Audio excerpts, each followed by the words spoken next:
Hey everybody, this is Joseph Brooks. We're here at the one and only Red Velvet Studios here in Hollywood, California. My guest today is Dunkmoda. What's up, guys? How we doing today? Mr. Duncan J. Anderson himself. You got it right there, man. Yes. Let's go. The one and only. Just getting to know him a little bit better, sharing some tips with you as artists, as creatives, and, let's see what happens. Absolutely. Let's jump right into it, shall we, Joseph? Yes, we shall. Let's do it.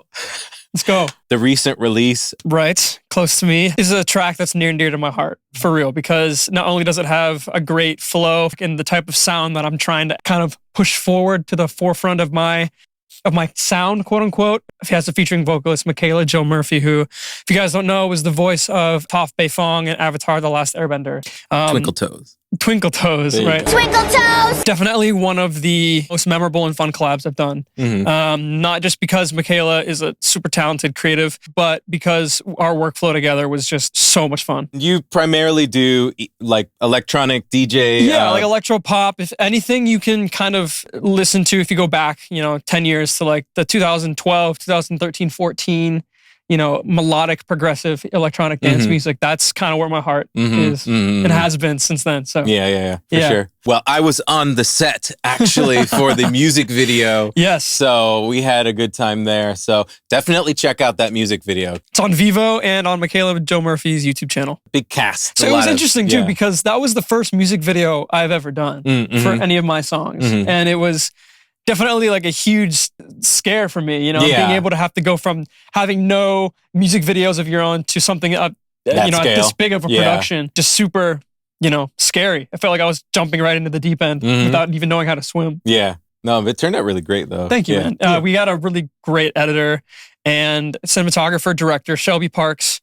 If anyone knows, she does a lot of stuff, a lot of vertical content, and also just in general short films and whatnot, independent films. She's great, and she really took initiative with the shoot and kind of made it hers as well. And we were so happy with the outcome. Right before things were finished up, we hopped on a little call and we were working on a couple little tweaks and stuff like that. So I kind of got the early scoop on it. I definitely really appreciated you for that, because one, it was last minute, and two, it was just, I felt like something was missing. I don't know if it was just the crispness on the top. Thank you so much for doing that. Appreciate that. Of course, dude. Yeah, of course. Red Velvet Studios, guys. Come on. The mixing and mastering. we had to hook up your boy with a little bit of spice. So, Duncan, you are also an actor. Right, you are, sir. Yes. What can you tell us about that? So, I kind of got into acting by accident. Actually, I don't even know if you know the story, Joseph. Let's see. It was 2013, 2014. I didn't have the best social experiences in middle school and early high school. I was born and raised in Ohio, and there's a lot of anti-Semitism where I grew up. So it was rough, and it scared me a lot. I was a late bloomer, so I actually got bullied so badly by my peers that I developed a little slouch. Oh, okay. And I was still growing. It affects your self-esteem. Well, not only that, but it posture literally could have had a permanent damage to my back, because I would just slouch, and it was the posture was so bad back then that it me still growing, it would grow into that, right? Kind of like if you have like a tree in a really small, or it grows where it can. Around it. Exactly. There was like a modeling and self-esteem class called Barbizon. Shout out to PMTM over in Akron, Ohio. They were really intrigued by kind of my performance. Had the lights on me, I was very personable, and I hope, to be able to give an impression. And they called my mother one day and was like, "Hey, this is Duncan's mom." And she goes, "Yes, what did he do?" Right? And they were like, "Yeah, no, we think your son Duncan's very talented. We were wondering if he is interested to go to this convention in New York City for acting." Oh, wow. My mom was like, "I think you have the wrong kid." Because I was so timid and shy. I didn't talk, I didn't smile really that often. So it was kind of out of the blue from my mom to hear that. She said, yeah. And then I overheard the conversation and asked if I could actually attend. So I did, and I ended up getting a bunch of callbacks from agents and managers. 3 months after that, my mom and I came out as a trial period, because we didn't know if it was going to be permanent for the acting. Started booking, started making money, and my little brothers also had a lot of opportunities out here. So my dad and my family, we all moved out. Oh, wow. And the entire family, they live in the Pacific Palisades now. Yeah. So really happy that they were able to find some niches for everyone. You know? It's kind of cool that everybody joined in. Yeah, and that's kind of how I started acting, and I fell in love with it kind of by accident. It's really cool, like when you find, even by mistake, something that you're passionate about or that makes you feel good or you just have a natural... Yeah. And some credits that I've had include VHS 99. I was on an episode of Pen 15. SWAT I've done. I did a cool thriller movie called Pursued. A show coming out, Sex Lives of College Girls Season 3. I have a little guest appearance in when I'm actually going to be playing a DJ, which is really funny.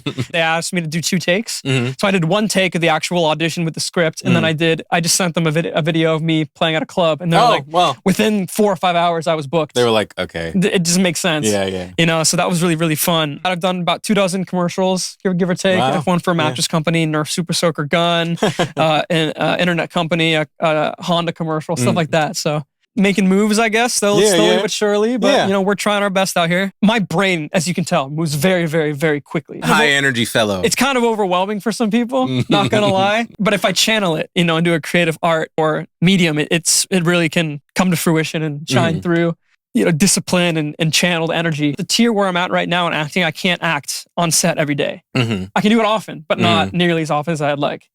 So I can kind of substitute the acting bug or like the itch. Yeah, you're still doing something creative for the music, and I just have just as much fulfillment as I do in music as I do with acting. I think it's good to be flexible like that because if you find something else that's equally fulfilling, no matter what, you're still like, I'm okay, I'm good. Yeah. So, you know, it's just a matter of whatever picks up first. Exactly. Whatever, exactly. And sometimes you get tired of one, so you can just hop onto the other, and then it's just the perfect balance, I think. Yeah. We have something that we're working on. We're working on, which I'm really excited for. That's going to be a lot of fun when we finally get into the nitty-gritty of it in the studio and kind of just, you know, creative disrupt it a little bit. Yeah. We've got a good starting flow, but we need to hash some things out. But definitely. We need to... It'll be cool. Get into the meat on the bones and just kind of grind with it and see if anything happens. I've got a song coming out called Insert Name Here. Kind of like a little text of code. With my friend Valentine, she's on vocals, and I have a little sneak peek for you if you want to hear it, actually. Ooh, the exclusive. Yes, the exclusive. I'll play you the drop of... Almost like it's written in the skies. I feel like I'm reaching paradise. When I take control, will you hear my name?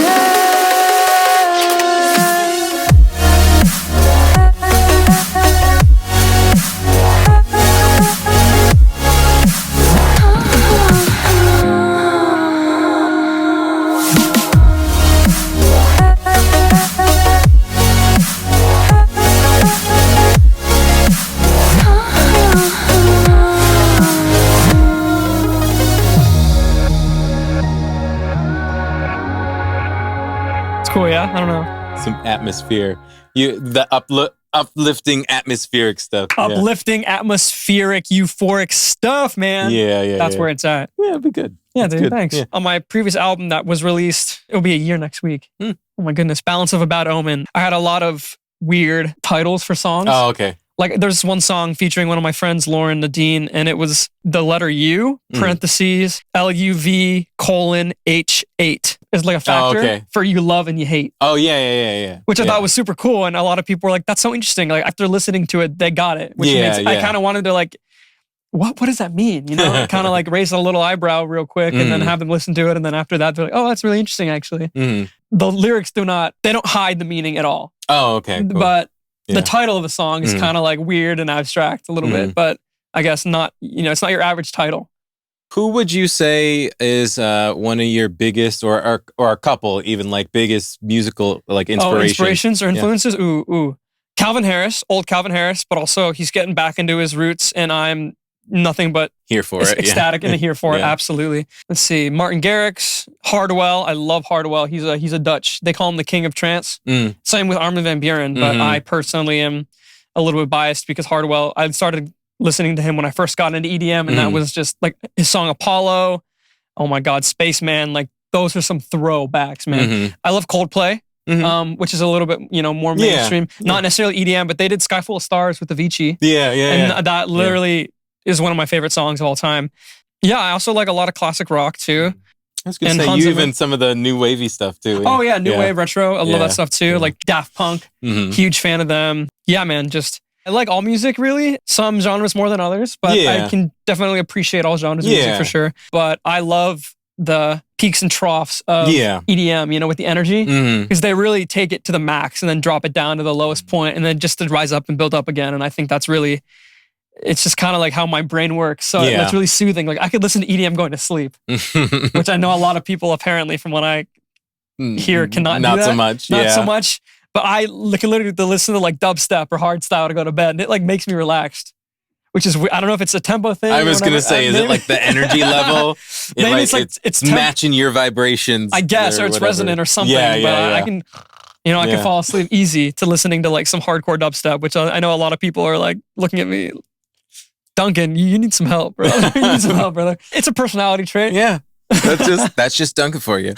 What is some advice that you would give to an up and coming artist or somebody who's just starting in music? Some things that you've learned over the years while making music?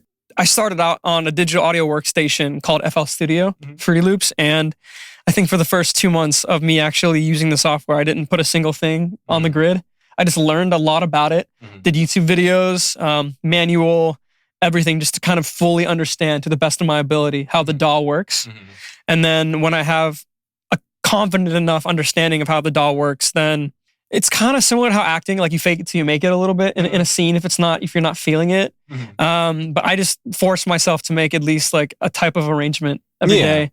And that was really frustrating and got really, it burned me out for quite some time, but it really kind of gave me that rhythm to be able to kind of just mass produce as much as I could to get the experience of just trying different things and breaking the mold that I already made. Yeah. So if it's like, imagine if like your creative process is like clay. And you make a sculpture, you break down the sculpture, remake something else. But it's still the same clay. Its rudiment is the same clay. It's fundamentally the same material, same matter.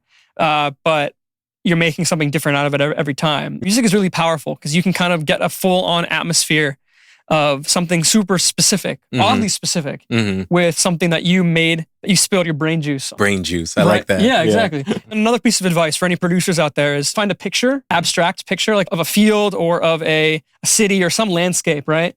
And then try and make a song based off of that picture. That's cool. And I really think that just helps get the muscle working. Yeah, well, this is really cold, or this is on fire, this is really dark, this is really bright. Yes, being able to use your descriptive words, using your adjectives is really helpful and beneficial as a music producer for that side of things, for sure. Very cool. Yeah. It's a fun way to think of it, too. Like going back to the retro wave, or new wave, right? For the new wave song, if you can kind of see like a dystopian, like, Tron-esque, like neon light kind of city, then that reminds me of, the lo-fi feel. Yeah. But visual and auditory senses. I mean, for the most part, a lot of the time, people don't hear it first. They probably see it first these days on social media. So if you can match them both, you could align. Yeah. You can see an atmosphere with music. You can also hear something by looking at a picture. This is how the song feels to me. And then like trying to represent that visually. Where do you pull from to find confidence, to follow your dreams, to follow your creative endeavors? It's kind of cheesy, but you only live once, really. And out of 8 billion people, you're the only person that can be you the best. Yeah. The uniqueness you have as an individual is a gift. It doesn't come lightly. Yeah. Right? Yeah. So the only way to really have a fulfilling life, or to try to have that fulfilling life, is to do really what makes you happy. 'Cause I feel like everyone wants to be optimistic for themselves in some way, shape, or form. Because if you won't, someone else will. Yeah. In terms of like, if you won't follow your dreams, someone else will follow theirs. Yeah.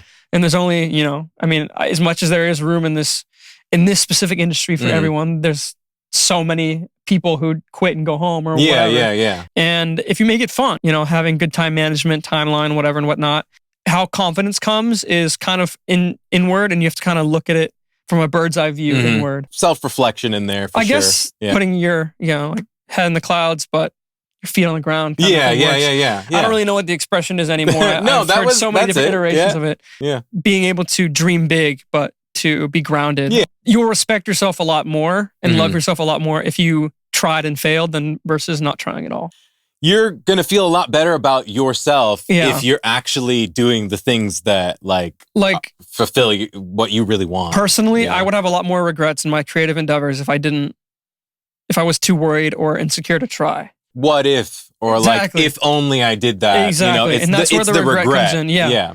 But if you're able to kind of break through that barrier Yeah. and say, you know, this is my chance Mm-hmm. or this is my opportunity. And if people don't like that, you know, Well, at least you tried. at least you tried. And, Yeah. you know, they probably have their own dreams. And if there's any naysayers or haters or Mm-hmm. any of those people in that category Mhm. over there, you know, they're probably just too scared Yeah. to try Yeah. and do what they want to do. I personally am super supportive of anyone, no matter how crazy or how wild their dreams and passions are. If they Mhm. want to fulfill that, if they want to try and, you know, grab that, if it's like floating around the room and they want to grab it, Mhm. at least they try to grab it Yeah, instead of yeah. just watching it hover around you and Yeah, then pass fly you away. by. Yeah. Exactly. Yeah, exactly.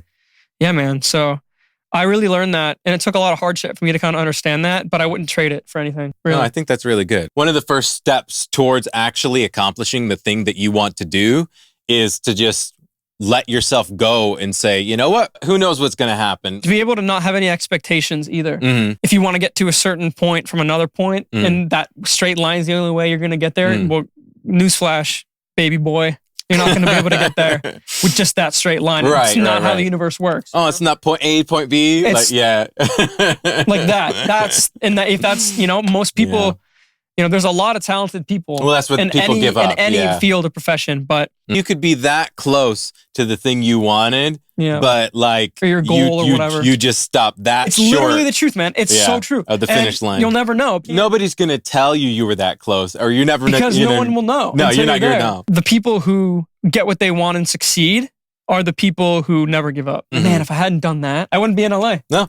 So Well, I was gonna say, if neither one of us had come out to LA, we wouldn't be here right now. Exactly. We wouldn't be talking to you. exactly. You know, So but we both took that jump. There is a little bit of a leap of faith that you have to do Mhm. with a lot of these But things. it's fun. Yeah. Like that's what I did my thesis on in college was creative disruption and Mm. like being able to get outside of your comfort zone in a creative space, Mhm. and you'll start to experience more things Mhm. and learn so much more about yourself. You know, everything happens for a reason. I think of often, and I know it's corny, but the whole like, just keep swimming. You know, it's like, just keep swimming, man. You gotta just keep swimming. Cause like, you think it's like, oh, should I post today? Oh, should I make another song? That's a really good point, actually. And I'm going to kind of link that to an analogy. If Yeah. you're floating, you're not going to get any closer to an island. Yeah. So you might as well just keep swimming because, you know, who knows? Maybe there's an island a couple miles down that you haven't Yeah. found. Well, you can't see it. You can't see it. You can't see it, but you have to Exactly. keep going. So, Exactly. Yeah. Yeah. Dang. This I has been know. a pleasure. This has been a really fun thing to These do. are fun. Yeah. Yeah, I love it, these- dude. Thank you Yeah. so much, man. Well, this has been an Yeah. experience for my Saturday. Yeah. Thank you so much. Great bro. to have you. Of course. Well- happy to be here. This has been Joseph Brooks and Mr. Duncan J. Anderson, That's me. DJ Dunkmoda, if Hey, you will. If you want to find me on Spotify or any of the other platforms, it's DJ Dunkmoda or just Dunkmoda. The on all Dunk the platforms. Motivator. Dunk the Motivator. house. Let's go. MODAVATOR, I suppose. Yes. Motivator. Until next time, guys, this has been the Red Velvet Studios from here in Los Angeles, California, and we'll catch you guys later. Peace out. Peace.